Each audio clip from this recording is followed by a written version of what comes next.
Welcome to McPlum, simple solutions served daily. In this video, I will explain how to make custard vanilla pudding. First, let's gather our ingredients. You'll need 2 cups of whole milk, half a cup of granulated sugar, 2 large egg yolks, 2 tablespoons of cornstarch, and 1 teaspoon of pure vanilla extract. Also, make sure you have a medium saucepan, a whisk, and a heat-proof bowl ready for mixing. Now, let's combine our ingredients carefully.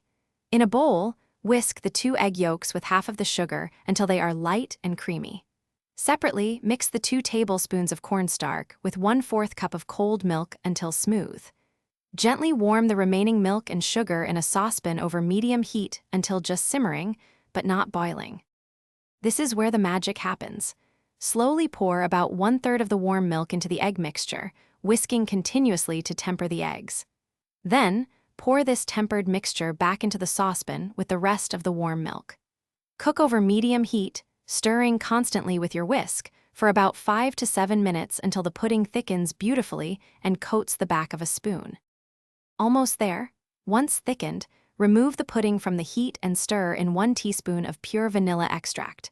Pour the warm pudding into your chosen serving dish or individual ramekins. To prevent a skin from forming, press plastic wrap directly onto the surface of the pudding. Finally, chill your delicious custard vanilla pudding in the refrigerator for at least 2 hours until it is perfectly set and ready to enjoy. Thanks for watching. Stay juicy and subscribe.